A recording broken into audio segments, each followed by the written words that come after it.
Depuis l'aube des civilisations, les villes ont toujours été des creusets d'histoire, des scènes de joies et de peines, mais aussi des écrins de mystères.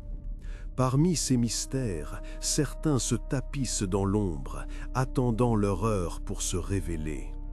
On raconte que les nuits urbaines sont peuplées de phénomènes inexplicables, de rencontres troublantes et de lieux oubliés où le passé refuse de mourir. Aujourd'hui, nous allons explorer l'iceberg des ombres urbaines, un voyage au cœur des légendes et des réalités méconnues qui hantent nos cités. De la surface, où les rumeurs murmurent aux oreilles des passants, jusqu'aux abysses où les secrets les plus sombres se cachent, préparez-vous à plonger dans un monde où la frontière entre le réel et l'imaginaire s'estompe. Attachez vos ceintures, car ce voyage risque de vous faire frissonner. On commencera en douceur, avec des histoires qui, bien que singulières, restent à la portée de notre compréhension rationnelle.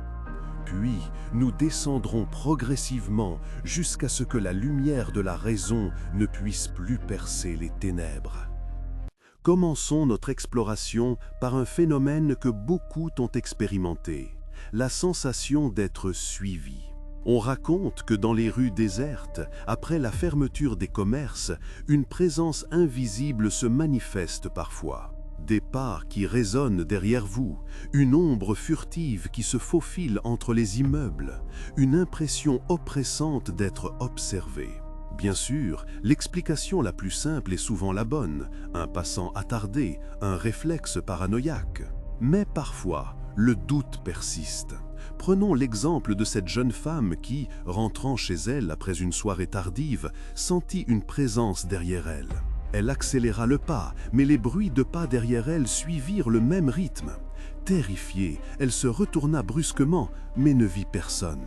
Pourtant, l'impression d'être suivie ne la quitta pas jusqu'à ce qu'elle franchisse le seuil de sa porte. Coïncidence ? Simple frayeur nocturne ? Ou quelque chose de plus insidieux ? Le mystère reste entier. Mais ce n'est que la partie émergée de l'iceberg. Maintenant, parlons d'un autre type de lieu hanté, les clubs abandonnés. On raconte que ces lieux, autrefois vibrants de musique et de rire, conservent une empreinte énergétique de leur passé. Ces clubs, témoins de soirées endiablées et de rencontres éphémères, se transforment en spectres de leur ancienne gloire. Prenons l'exemple de ce club abandonné, situé à la périphérie d'une petite ville. Autrefois, un lieu de rendez-vous populaire, il tomba en désuétude après un incendie mystérieux. Les habitants racontent que, les nuits de pleine lune, on peut encore entendre des bribes de musique et des rires étouffés provenant de ces murs décrépits. Un jeune homme, poussé par la curiosité, décida d'explorer les ruines du club. Il y trouva des graffitis recouvrant les murs, des bouteilles brisées jonchant le sol et une atmosphère pesante chargée de souvenirs. Soudain, il entendit un murmure indistinct. Il pensa d'abord à un coup de vent, mais le murmure devint plus clair, prenant la forme d'une mélodie entraînante. Terrifié, il s'enfuit en courant, jurant de ne jamais remettre les pieds dans cet endroit maudit. L'expérience de ce jeune homme soulève une question. Les lieux peuvent-ils conserver une mémoire, une empreinte de leur passé? Certains affirment que oui, que les murs sont imprégnés des émotions et des événements qui s'y sont déroulés. D'autres, plus sceptiques, évoquent des phénomènes naturels, comme des résonances acoustiques ou des illusions d'optique. Quoi qu'il en soit, ces clubs abandonnés continuent de fasciner et d'effrayer, symboles d'une époque révolue et de mystères impénétrables. Mais descendons plus profond dans cet iceberg, là où les rencontres deviennent plus inquiétantes, où les intentions sont floues et les motivations obscures. Passons des lieux hantés aux personnes qui les hantent, ou plutôt qui nous hantent. On raconte que certaines rencontres sont loin d'être fortuites, qu'elles sont orchestrées par des forces invisibles ou par des individus au dessein caché. Prenons l'histoire de cette femme, contactée par un inconnu après une conférence professionnelle.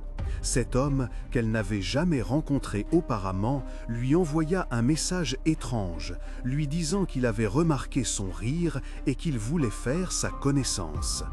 D'abord flattée, elle devint rapidement mal à l'aise face à l'insistance de cet homme.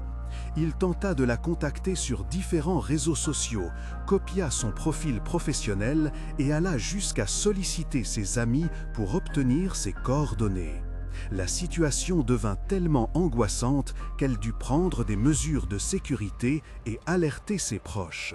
Cette histoire met en lumière une réalité troublante, la fragilité de notre vie privée à l'ère numérique et la persistance de certains individus à franchir les limites. Mais pourquoi cet homme était-il si obsédé par cette femme ? Cherchait-il une relation amoureuse, une proie facile ou quelque chose de plus sinistre? On ne le saura jamais. Le mystère reste entier, mais l'expérience de cette femme nous rappelle l'importance de rester vigilant et de se protéger face aux dangers potentiels. Au niveau suivant de notre iceberg, nous allons aborder un sujet encore plus sombre, les intrusions nocturnes. On raconte que certaines nuits, des individus mal intentionnés rôdent autour de nos foyers, cherchant à s'introduire dans nos vies. Prenons l'exemple de cette personne, réveillée en pleine nuit par des bruits suspects à sa porte. Des coups violents, des tentatives d'ouverture, une sensation d'urgence et de danger imminent. Terrifiée, elle se terra dans son lit, incapable de bouger ou d'appeler à l'aide. Elle entendit ensuite des voix, des chuchotements indistincts, puis le silence. Le lendemain matin, elle découvrit que son voisin avait également été victime d'une tentative d'intrusion. Les deux victimes portèrent plainte à la police, mais les agresseurs n'ont jamais été identifiés. Cette histoire soulève une question fondamentale. Que se passe-t-il dans la tête de ces individus qui cherchent à violer notre intimité et notre sécurité? Sont-ils motivés par le besoin, la vengeance ou simplement le plaisir de faire peur? On ne peut que spéculer. Mais ce qui est sûr, c'est que ces intrusions laissent des traces profondes, un sentiment d'insécurité et de vulnérabilité qui peut persister pendant des années. Ici, même les experts hésitent à avancer des explications définitives tant les motivations humaines peuvent être complexes et obscures. Mais au fond de l'iceberg, là où les ténèbres sont les plus profondes, se cachent des histoires encore plus dérangeantes, des phénomènes inexplicables qui défient toute logique et toute raison.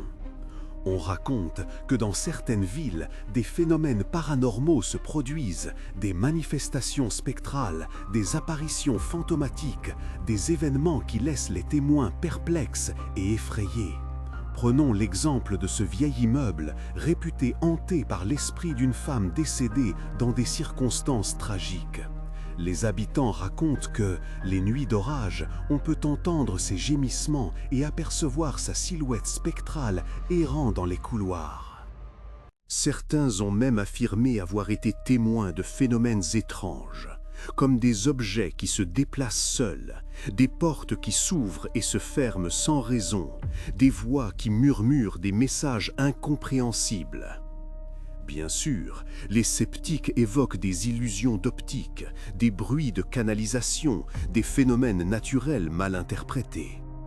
Mais les témoignages persistent, alimentant la légende de cet immeuble hanté. Alors, qu'en est-il vraiment ? L'esprit de cette femme est-il réellement piégé entre deux mondes, cherchant à communiquer avec les vivants? Ou s'agit-il d'une simple projection de nos peurs et de nos fantasmes? Personne ne le sait avec certitude. Mais ce qui est sûr, c'est que ces histoires de fantômes continuent de nous fasciner et de nous terrifier, nous rappelant que le monde qui nous entoure est peut-être plus complexe et plus mystérieux que nous ne le pensons.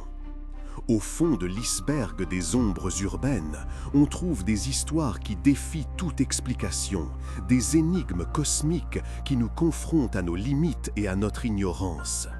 Parlons de ces disparitions mystérieuses, de ces personnes qui s'évaporent sans laisser de traces, comme si elles avaient été avalées par la ville. On raconte que dans certaines métropoles, des individus disparaissent chaque année sans que la police ne parvienne à élucider les raisons de leur disparition. Ces personnes ne laissent aucun message, aucun indice, aucun signe de vie. Elles disparaissent simplement, comme si elles avaient été effacées de la surface de la Terre. Certains évoquent des enlèvements, des crimes sordides, des accidents tragiques. D'autres, plus mystiques, parlent de portails dimensionnels, de réalités parallèles, de forces obscures qui agissent dans l'ombre. Quoi qu'il en soit, ces disparitions restent un mystère insoluble, une source d'angoisse et de fascination.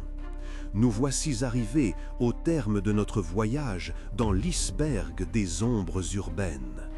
J'espère que ces histoires vous ont permis de voir la ville sous un jour nouveau, de prendre conscience des mystères qui se cachent derrière la façade de la normalité. Certaines de ces histoires peuvent s'expliquer rationnellement, d'autres restent des énigmes. Mais c'est peut-être ça le plus important. Accepter que le monde est plein de mystères et que c'est à nous de les explorer avec curiosité et humilité. N'hésitez pas à partager vos propres expériences et vos propres théories dans les commentaires. Et surtout, n'oubliez jamais, la nuit, la ville se transforme. C'était Epoch Sam. À bientôt.